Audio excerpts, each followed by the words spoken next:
Hey, thanks for joining me. Today I decided to make a video about my 5 tips for female fat loss. These work for guys too, but I've just decided to go along with the blog post I posted earlier, which that was the title that I gave it, so that's what I'm going with. Alright, so number 1 is to set SMART goals. SMART stands for specific, measurable, attainable, realistic, and timely. So an example for this would be that I'm going to lose 5 pounds in 7 weeks. That's a very specific goal. I've given myself exact numbers, and to do this, I'm going to aim to work out every day for at least a half hour. So it's specific. I've given myself guidelines of what I'm going to aim for.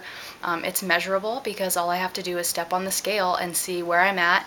The 7-week timeline makes it timely, and it's realistic because the expected weight loss for an average person is 1 to 2 pounds per week. So giving myself 7 weeks to lose 5 pounds is actually more than I probably need, but that just makes it more realistic and very attainable.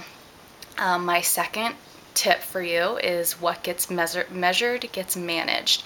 What I mean by this is that if you're not tracking your measurements, your body measurements, your weight, even what you eat, you really have to be paying attention to those things, because then you're not going to see any progress. The further you go in your journey, you're going to start to notice more and more different patterns. And you'll see like what time of day works best for you to work out, when you have the most energy, what kind of foods like fuel you, if you like having a snack right before you work out or maybe like a couple hours before. Personally, I don't like to work out or to eat right before I work out. Kind of upsets my stomach, makes me feel like really slow and sluggish, but that might be different for you. So you're never going to know these things unless you're paying attention, and it really does make a difference. So my number 3 tip for you is to replace one habit at a time. My number 3 tip is to replace one habit at a time. I said replace because a habit really can't be broken. It can only be replaced with something else. So you just choose one bad habit that you might have, and you work towards making a better change. And experts say that it takes about 21 days to form a habit. So if you're aiming to do one new habit a month, that is 12 new habits in an entire year. And these can be things like, only having 2 drinks instead of 25, or, like cutting down on soda, or just different things that you have, that you think might be affecting your weight loss journey. My number 4 tip is to tell somebody. Going back to the drinking example, I actually decided to stop drinking for like 3 months until my birthday, and that's going to be May 14th of this year. And right now it is February 29th, so I've got a while to go. But what I did was I posted on Facebook that I wasn't going to drink, and I asked people to join me, and I got like 8 responses within the first hour that the post was up. People saying, yeah, I want to do it too, like let's go for it. So having those people there kind of makes me take a second look at if I'm feeling like, oh, I'm just gonna have a beer or a glass of wine or whatever, but then I think about all those people that I promised that I wasn't going to drink. So it's really easy to lie to yourself. It's probably the easiest person to lie to is yourself. So, telling your best friend, telling your mom, telling somebody you don't even know, it helps keep you accountable, and it just makes you feel like, there's actually a purpose behind it, because you're not only going to let down yourself if you fail, but you're going to let down this other person as well. And my last tip for today is eating too little will make you fat. I am an example of this because for the longest time I convinced myself that I could survive on like 1,200 calories a day, because that's what I heard on TV, that celebrities were only eating that much. So I was like, okay, that's fine, I'm only going to eat that much too.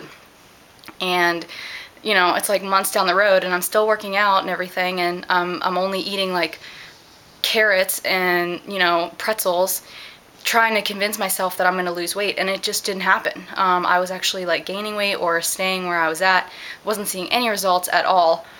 And so once I finally realized that my body was going into what is known as a starvation response, and it is a real thing. I mean, you know, everybody like talks about it, or you may have heard of it before, but it is actually real. What your body does is kind of like it purposefully slows down your metabolism so that it can make up for the lack of calories. So something that it might burn faster, you know, once it's expecting more calories, it's going to take longer to burn because it's worried that there's not going to be, you know, it needs sustained energy. So your body just naturally does that, which is you know, really cool in like survival situations, but when you're trying to lose weight, it's not exactly the most helpful thing in the world. So you've got to keep your body fueled and you got to keep your metabolism going. So that's why it's really important to be eating small meals throughout the day. But my suggestion would be to go on freedieting.com. There is, on the left-hand side, there's something called Daily Caloric Needs Calculator, and that will actually tell you based on your age and your weight and your activity level how many calories you should be eating per day. And then, you know, you just track it in your phone. I use MyFitnessPal. There's like a ton of different options for calorie counters. I know Livestrong has one, and gosh, now I'm blanking out. But anyway, all you have to do is like Google calorie counter, and I'm sure you'll get a million responses. So again, there's a lot of different options, and you just have to find what works for you. My plan right now is eating like 5 to 6 times a day, and I aim for 300 calories per each meal. That's what I have found works for me. You're going to have to try out different things.